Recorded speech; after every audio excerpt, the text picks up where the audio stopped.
Hello everyone and welcome back to Geekchef Gaming. I'm your host Chris the Geekchef Tracy and I'm bringing you back some more Solium Infernum.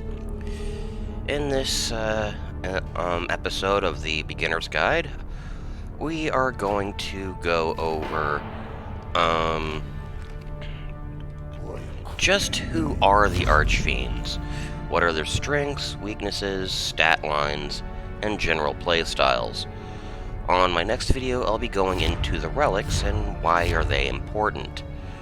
And there are some truly dickish ones in here that make me look at all the community mods about no magical excommunication and all that, and make them and have myself ask, do they not understand there's actual hard ways to screw over people normally, but you have to build for that specifically, but I digress. Let's start with Astaroth here. He is the main focus of the tutorial campaign, and the most militaristic of all the Archfiends. Power line is 2 Wrath, and 1 Destruction, 1 Charisma. This is pretty good because it gives you early access to stratagems, and makes it so you can at least bribe the ref at the Praetor duels. But as you can kind of tell from particularly Wrath and Charisma, he's going to be very Legion focused. So you're probably going to be the main resources you're running down unless you want to develop your destruction tree.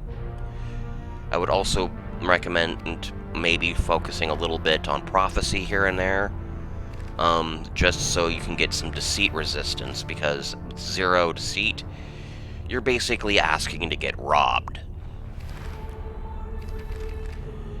There's other ways he can be built. You can, for example, give him a relic that will give him 2 points in deceit right off the bat, which makes him quite,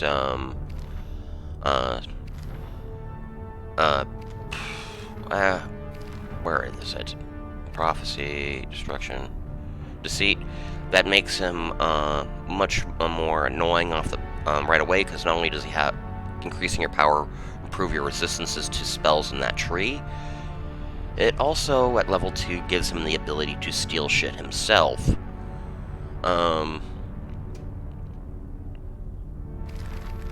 But at default, he comes with the Amulet of Soldier's Valor, which is actually quite potent in if you're going to go for a Wrath focus and go for a Legion focus, because his units are getting a +2 melee just from his natural Wrath stat right out the gate, and it can go up to a full +6 if he maxes it out.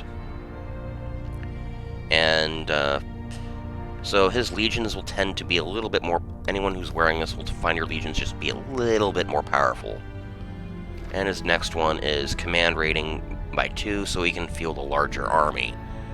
And pretty straightforward. Just get lots of legions and try to dominate the map through traditional map control.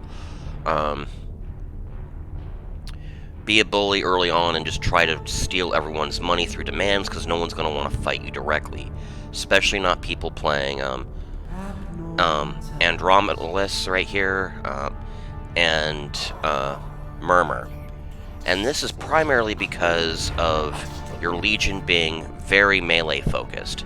Ranged, okay, and no no Infernal. Well, that doesn't really do much for you in these fights, because if you compare their legions, they're pretty low. So they would take 2 from the ranged and take a whopping 5 from the melee phase here, and so they'd be dead before the infernal phase even begins. And it's even worse with Murmur, but same ultimate result. You also have a unique stronghold ability and combat support, which basically means, say you're on the back foot and being invaded, because let's say, you've decided to take Pandemonium. Well, in combat support, your stronghold will actually protect your legions, and offer support like a friendly legion will. And while its stats aren't too spectacular, just having someone stand next to a building and get a boost can buy you time and will weaken the enemy somewhat. Because one of the core rules of this game is, if your stronghold goes down, you're out of the game.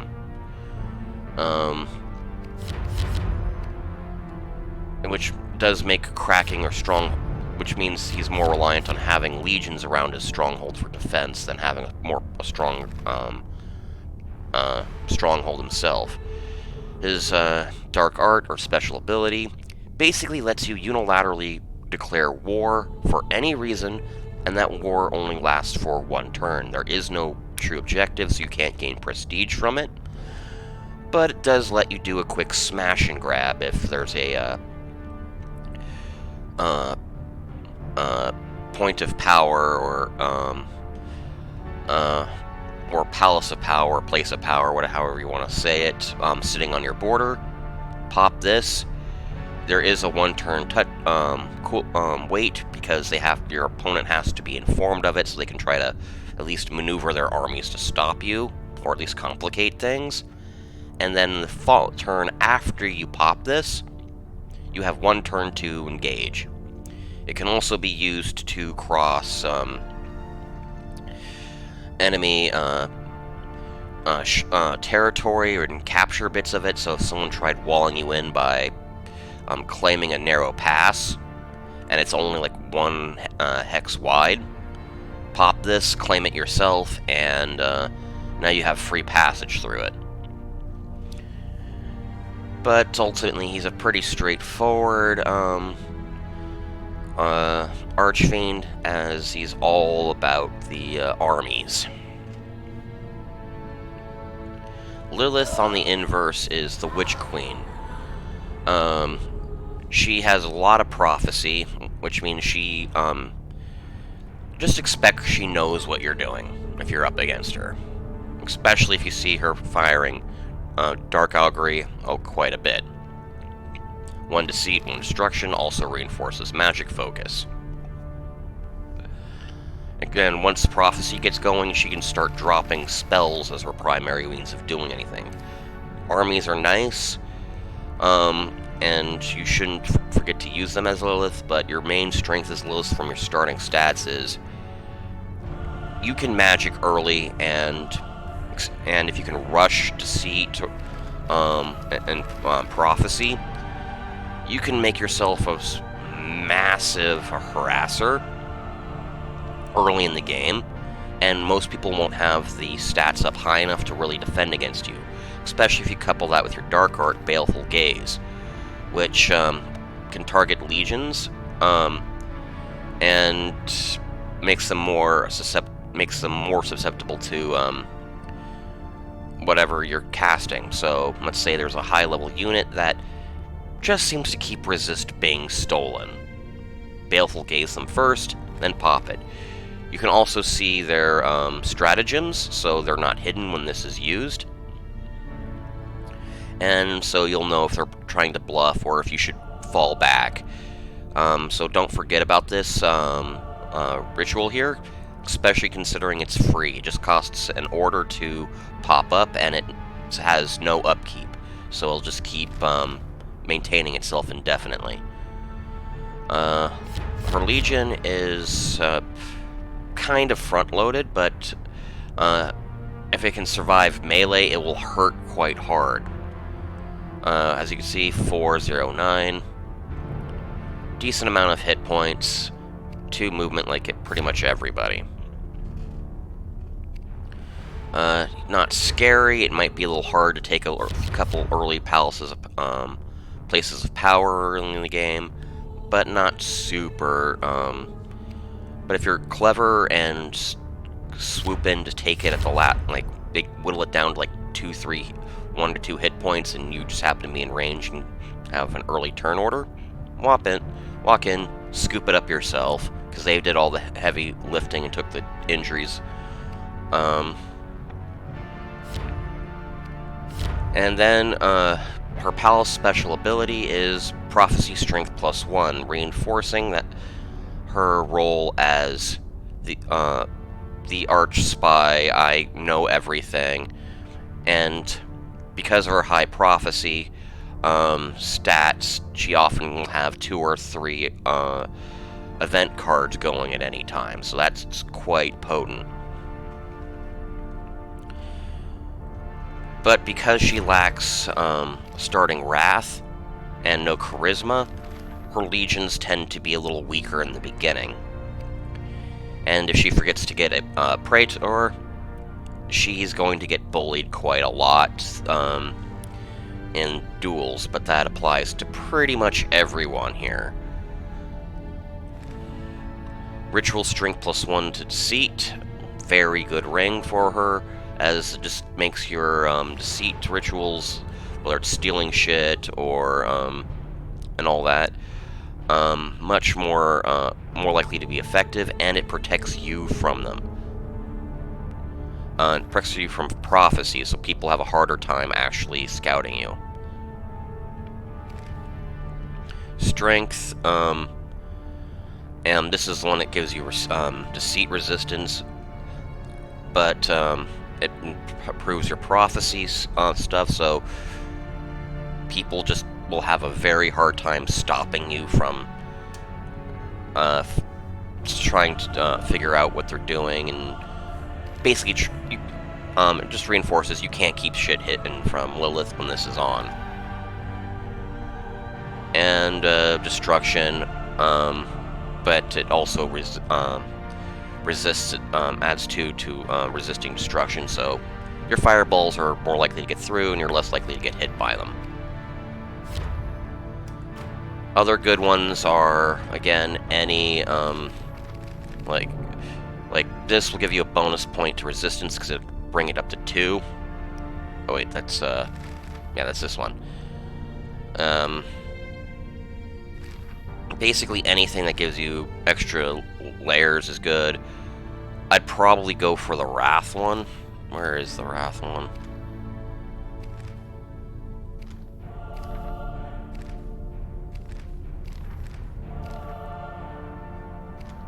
Okay, there is, yeah. Just to make sure your starting legions can be a little bit more powerful, as you can take advantage of the fact that your legion, your personal legion, will regenerate in a couple turns. Having Wrath 2 at the start means you can use Martyr to buff a level 2 to be something much more potent, and it will give you a nice strength bonus early on. Rings, they're okay. These are all pretty small bonuses in and of themselves. I'll go into them in a bit more detail. And crowns are always helpful, but they eat up all your relic slots. Yeah, I definitely need to do that relic video next, because there's a lot of information I'm skipping here on builds, but...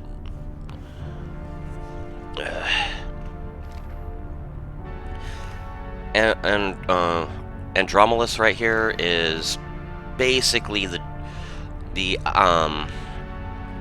Charisma Master, and he's all about Praetor duels and all that. His special ability reinforces that, primarily in the fact that it gives a single Praetor a +3 dueling bonus, which can be quite huge, and in the case of certain level 4 Praetors, makes them damn near unbeatable.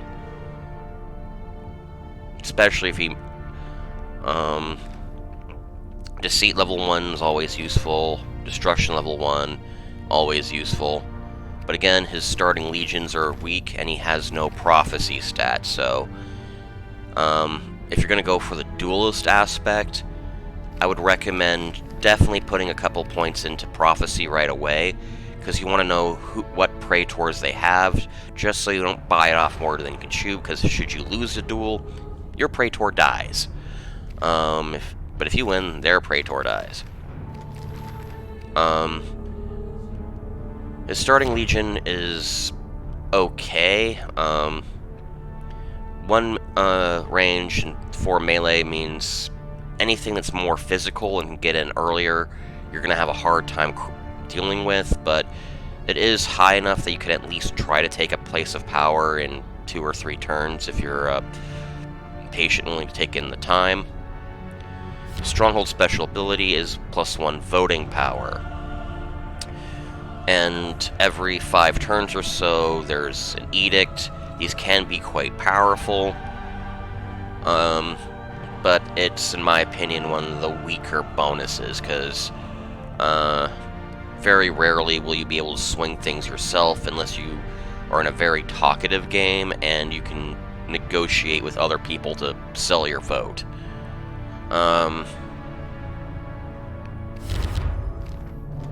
Then the rings are +1 to manuscript choices, so you get to 1 extra draw. So you go from 3 to 4, not bad. Like I said in my powers video, pretty late in it when I was talking about manuscripts.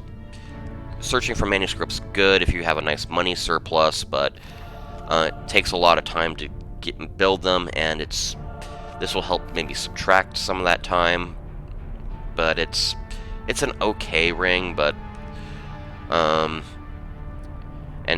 only truly useful if you're going for a true hard duelist route, which, well, going duels means you're avoiding war, which means you can't really expand territory, and no one can take your territory because you're not declaring war. That is an advantage of it, but at the same time, it's a prestige battle, and if you lose a lot of Praetors, they're expensive. And the whole dueling process is a little fiddly, in my opinion, but I digress.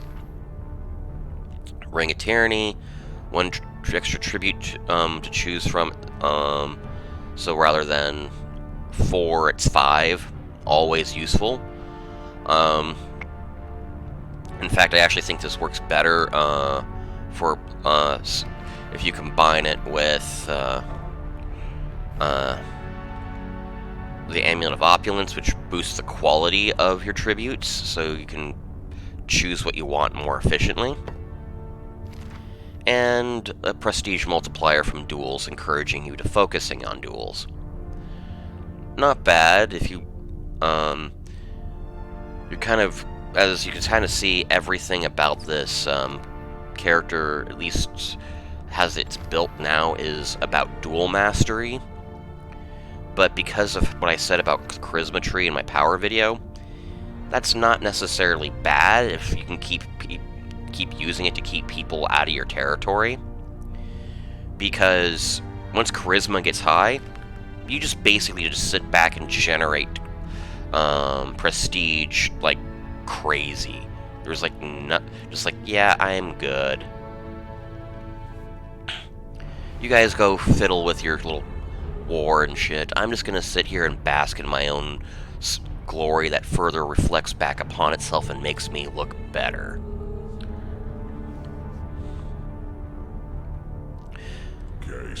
And then we have Mamnon next. He is basically Hell's banker, and his reliquary choices kind of reflect that. I have changed this a little bit. I believe he started out with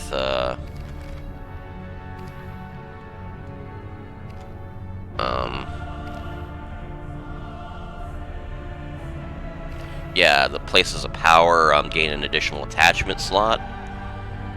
I usually find that, well, this can be good if there's a fairly aggressive game. The sheer expense of putting Praetors and stratagems all up and artifacts on places of power is expensive. It's also high risk because even if the place of power falls, your opponent basically steals everything that's on it. So that ring there is particularly niche. His Legion isn't too horrible, but its stats are slightly lower overall than compared to him, because that's like, what, 12? And versus 10 total points.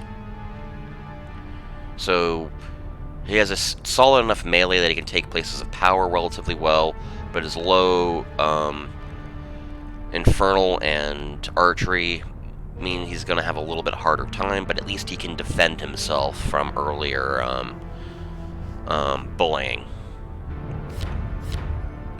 And he has +1 tribute offering, which basically means he already gets a quality bonus, so comparing, which means he gets, combining these two is, when combined with that, his stronghold ability, just further reinforces I want to be rolling in money. One Wrath, 1 Prophecy, and 1 Charisma, 2 Charisma. It may seem odd that you have Charisma on him, but once you get it up a little bit, it boosts your tribute quality, and just makes the rich richer, which is kind of his point. He has some minor prophecy, so he can at least try to protect his wealth through various stuff once that gets going. And he can use that money to buy stratagems, and should use that money to buy stratagems to boost his legions, because he's going to have the money to pay for all the big guys. And his special ability, Chains of Avarice, is a I scratch your back, you scratch my type ability. Namely that it gives someone else better tribute quality, which helps your opponent, but anything they don't choose goes to you. And if you need a little extra money and you don't mind helping out somebody, because getting a slightly better tribute's okay, but this is basically a free token for several turns, especially if someone likes to draw a lot of tribute. It also makes them think a little about drawing tribute rather than making an auto pick, because they may not be realizing it, but if they take tribute 2 or 3 times a turn for 5 turns, they're sending basically you 10 or so coins basically over the duration of this, and that could be a lot of just free money they just gave away and they didn't even think about it. Unfortunately, if they turn it down, it doesn't really do anything beyond that. You can't use it to provoke wars, but it does make people at least, especially if they're afraid of you growing too big too fast, they might think twice about taking this. But will their own greed for better loot prevail their sense of caution? That's kind of an interesting thematic bit here. Other ways you can build him are, well, you'd have to basically tweak the trinkets, but Deceit works really well. If you go rather than go better quality, boost Deceit, that would be good. Maybe help give your Legion a promotion to start with a different ring. Could be very useful to help you capture things. But on to Murmur, the next Archfiend. He is basically Angel of Death, and as far as this game's concerned, he's also the pure offensive caster, with 1 Wrath, 1 Prophecy, 2 Destruction. He's all about early fireballs. But he's also widely considered to be one of the harder Archfiends to play, because of him having arguably the worst personal legion in the game. With only 3 melee and no ranged, it's going against literally almost anyone else. He will lose in a one-on-one fight before you can even bring his massive infernal into play. But your stronghold does give you bonus destruction strength, so if you soften someone down with debuffs and maybe a fireball, then yeah, you should be fine. You should be fine, but it's all about the setting up for the fight rather than getting into the fight. Another way I find that a useful way to use your personal legion is taking advantage of the fact it has reformation, so it will respawn after a certain number of turns. Is basically use it as martyr sacrifice. Give an unit you buy out of the bazaar a significant infernal boost, and that can cover some of their weaknesses. His personal ability is Danse Macabra, which basically summons a zombie army. That army is super weak, and it will die over time, as it will basically do 1 damage and decay every turn, and it has only 4 hit points. There's not a whole lot you can really do with this, but it can be useful in certain situations. For example, you're trying to early spread, you can pop it to help you capture more territory faster. If you suspect, because a lot of people will be trying to get vendettas on you because they know you can't really fight back early on. You might drop that as a sacrifice if they're doing a kill legion. If you suspect they're doing a kill legion objective, a perfectly expendable free unit that you can just drop while your main army runs away. Or you can summon this, then martyr it for a small stat boost to somebody else. But due to the fact that people can just charge through defeated foes, it doesn't make a good roadblock, and its stats are so slow that the assists they offer, while helpful, it's just not great. I can see why it's not as more powerful, or else this could be become too powerful too quickly if they make the free unit more too strong. But as his stat spread is right now, he's a tricky one to play. You're gonna get lots of demands early on, a lot of extortion, insults. My best advice for you is to try to get a good Praetor early on, and if you're insulted, duel. Even if you lose the Praetor, it prevents them from invading you.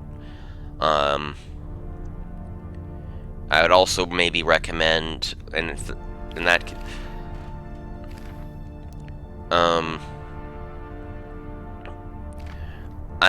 so that swapping out this for the Charisma Trinket or Relic would be very good if you're going that option. You could also go Deceit to try to steal money from other people, but if they find out, they might pounce on your weakness and all that. You can go full money, like in the Mamnon over here, to try to buy shit to dig your way out of the hole you start in. But yeah, as you can see with this relic, it's the +1 destruction strength, +2 destruction resistance. so your spells will be more powerful. You can also, and this one's not bad, but can your units survive long enough to get to the infernal stage of combat is, as I've stated before, the tricky part with Murmur. This is more of a bonus you can throw on a more traditionally martial legion than anything else. Your best way if you want offense as defense is maybe rush destruction, and so you can debuff places of power and nuke enemies from the safety of your palace using spells, but you're going to need money to power that, and it can be, if you're constantly casting destruction spells, you're going to find trying to level destruction just gets slowed down. But it is your primary means of defending yourself. Belial is an interesting one. He is essentially the diplomat Archfiend. This comes down to his dark art right here. Vile Culminy, where he basically says, hey, such and such is talking shit about you. And they then react to it like they would a normal insult. And this means you can provoke wars. Or duels, if they so choose. So you can use this to try to play each other off each other. You can also sell this service if you use the messaging system. Say, hey, this guy over here is getting a little bit too big too fast, and he's just being a pansy-ass bitch, not declaring war on anyone. And he's just accepting insults and paying off all the demands. Sell the abuse of this skill to a rival, and now they have an insult they can declare war on. So, yeah, just taking the slings and arrows and paying off your bribes isn't going to keep you safe if Belial isn't in play and knows how to use this and knows how to sell this. And his unit is arguably one of the better ones, as it's very ranged focused. But if range doesn't work, it's going to be in trouble. And deceit strength, well, King of Lies is going to get a freaking deceit bonus. Because 2, 1, and 1, not too bad. He is going to be somewhat of a threat, especially once you hit to deceit level 4. People are going to be scared about you stealing praetors and legions at 5 and 6. So people may start dogpiling you once they know you're hit there. But you're more about playing people off each other and trying to be people's friends than trying to dominate them militarily. Although that said, because your deceits are rituals as much as destruction, maybe going for the destruction relic isn't a bad idea. And the starting relic is actually one of the more powerful crowns, as it gives you a bonus order slot to start with. And starting out with 3 can be quite interesting, because that lets you gather money more faster through gather tribute, or engage in a little bit more diplomacy earlier. Erzbet is, she's basically the spellcaster version of Azamon, as she got deceit, she's got wrath, she's got charisma, but anything I said about Azamon applies to her, but she does have a few of her own quirks. Her personal ability, Lust of Excess, basically lets you get into a treaty that says, I can move, I can move through your territory. If you refuse, because you're a prude, you lose prestige. And so she can't be boxed in as easily as the others. Her Legion is, again, similar to Asmodan's, but a bit more focused on Infernal and completely ignores ranged. That lack of range can be a double-edged sword. If you can't survive the first round of combat, that is, but it's not a bad unit overall. And +1 healing rate is is a nice little bonus, but if, like I said before, if you do your math right, you're not going to take too much damage, but with your unit's lack of range, you probably will take damage, at least in the first phase. But so it keeps your guys in the active more longer. And this crown lets you move an additional space, so if your guy can move 2, they can move 3. And if they can move 3, they can move 4. So this lets you pen in people really quickly, and it also lets, if people underestimate how fast you are because they forget you have this, they can find themselves in trouble quickly on the positioning war. And then lastly, Beelzebub, Lady of Flies. She's got 1 Wrath, 1 Deceit, 1 Destruction. I stand corrected, she is more of the caster version of Asmodan when compared to Urzbet, but Beelzebub has probably the best survivability after excommunication than anyone else, because of her special ability, Hell's Maw. Basically, if any of her units are killed in, well, if she kills any units in Legion-on-Legion combat or takes a place of power via martial invasion, she gets a resource token. Combine that with stealing stuff from vaults and the deceit, higher level deceit spells, she can gather income quite reliably without actually gathering tribute, which isn't bad.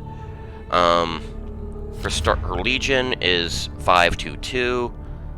Okay, but the lack of melee in the second phase and Infernal means if you don't kill it quickly, you die.